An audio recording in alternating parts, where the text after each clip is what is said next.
तो वही कांग्रेस सांसद प्रियंका गांधी ने भी इस राम मंदिर दान चोरी मामले में अपनी प्रतिक्रिया जाहिर की है। उन्होंने एक्स पर पोस्ट कर केंद्र की मोदी सरकार और यूपी की बीजेपी सरकार को घेरा है और लिखा है, सत्य और धर्म को स्थापित करने वाले मर्यादा पुरुषोत्तम भगवान श्री राम और उनके करोड़ों भक्तों की आस्था के साथ जो चोरी और लूट का कपटपूर्ण कृत्य किया गया है, उसने पूरे देश को स्तब्ध कर दिया है। भगवान राम करोड़ों मन के पवित्र भाव हैं, उसी पवित्र भाव से लोग मंदिर में माथा टेकते हैं और दान भी करते हैं। राम मंदिर में चोरी करने वालों ने धर्म और आस्था की मूल भावना को खंडित करने का महापाप किया है। यह सवाल भी महत्वपूर्ण है कि क्या छोटे कर्मचारी अकेले सीसीटीवी बंद कर हजारों करोड़ों के चढ़ावे में हेराफेरी कर सकते हैं, या इसके पीछे कुछ बड़े लोगों की मिली भगत भी शामिल है। इस मामले में जांच के नाम पर लीबापोती करने की जगह पारदर्शी तरीके से जांच हो और जो भी लोग इस चौर्य कर्म में संलिप्त हैं उन्हें कड़ी से कड़ी सजा मिले। तो ये ट्वीट कांग्रेस सांसद प्रियंका गांधी वाड्रा की ओर से किया गया है। गौरतलब है, राम मंदिर के दान पेटी में जिस तरह से हेराफेरी का ये मामला सामने आया है, इसके बाद से अब ये जो मामला है राजनीतिक रंग चढ़ता है इस पूरे मामले पर नजर आ रहा है। वहीं आपको यह भी बता दें कि राम मंदिर दान चोरी मामले में गिरफ्तार और एसआईटी जांच को लेकर एक बार फिर से एसपी प्रमुख अखिलेश यादव ने यूपी सरकार को घेरा है और एक्स पर पोस्ट तक भी कर दिया है, जिसमें वो तंज कसते नजर आ रहे हैं। उन्होंने पोस्ट किया है कि वो क्या दूध का दूध और पानी का पानी करेंगे, लालच ने मार दिया है जिनकी आंख का पानी। गणित की पढ़ाई करने का क्या फायदा जब गिनती में ही हेराफेरी हो गई। सोने चांदी में घटतोली तो हो गई, जेवरातों की चोरी हो गई, उनके चिराग तले अंधेरा नहीं, भ्रष्टाचार का घोर अंधकार भरा पाताल निकाला। लोग उनकी बात पर एतबार करके पछताए हैं, जिन्होंने खुद के ही गुनाहों के मुकदमे हटाए हैं। वैसे पता नहीं ये लोग क्यों पूछ रहे हैं अयोध्या से गोरखपुर कितनी दूर है। तो ये तंज भरा स्वर जो है ये अखिलेश यादव ने एक्स पर पोस्ट किया है। तो राम मंदिर दान चोरी मामला अब राजनीतिक मुद्दा बन चुका है, जहां एक और एसपी प्रमुख अखिलेश यादव लगातार बीजेपी पर हमलावर है, योगी सरकार पर हमलावर है, तो वहीं दूसरी तरफ कांग्रेस ने भी मोर्चा खोल दिया है।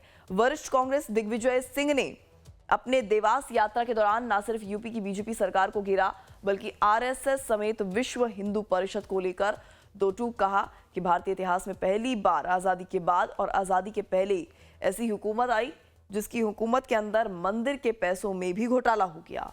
वहीं बीजेपी नेता कल की धाम के पीठाधीश्वर आचार्य प्रमोद कृष्णम ने तीखी प्रतिक्रिया दी है। उन्होंने कहा है कि दान चोरी करने वालों को लोक परलोक में भी जगह नहीं मिलेगी। इतना ही नहीं, प्रमोद कृष्णन ने यह भी कहा कि राम मंदिर ट्रस्ट से जुड़े अधिकारियों को तत्काल अपना पद छोड़ देना चाहिए। आखिर करोड़ों हिंदुओं की आस्था का सवाल है।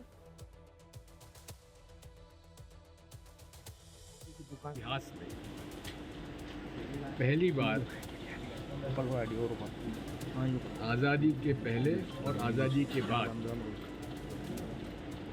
ऐसी हुकूमत आई है जिसकी हुकूमत के अंदर मंदिर के पैसों में भी घोटाला हो गया, चढ़ौती में भी घोटाला हो गया, दान दक्षिणा में भी घोटाला हो गया। इनका राम मंदिर का आंदोलन चला 1992 के बाद, और उस समय भी चंदा हुआ था राम मंदिर का, उसका भी आज तक हिसाब नहीं किया गया।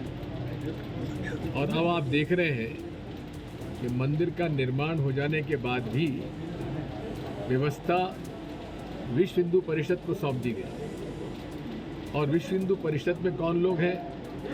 आरएसएस के लोग हैं।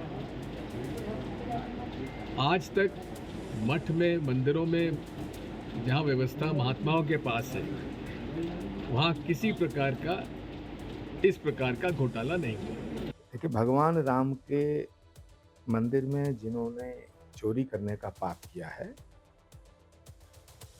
उनका इस लोक में और परलोक में बुरा हाल होगा। और ये जो चोरी है, ये जो घोटाला है, ये किसी बिजनेसमैन की फैक्ट्री में नहीं हुआ है, ये किसी लाला जी की दुकान में नहीं हुआ है, सेठ जी की दुकान में नहीं हुआ है।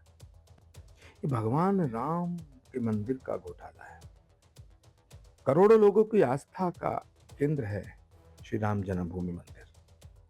तो राम जन्मभूमि मंदिर जो न्यास है, उसकी जिम्मेदारी बनती है, उसमें जितने पदाधिकारी हैं जब तक जांच पूरी नहीं होती है तब तक नैतिक मूल्यों का निर्वहन करते हुए उन सबको अपने पदों से हट जाना चाहिए। क्योंकि जो अ, करोड़ों हिंदुओं का भरोसा है, करोड़ों हिंदुओं का विश्वास, श्रद्धा और आस्था, उस पर आंच नहीं आनी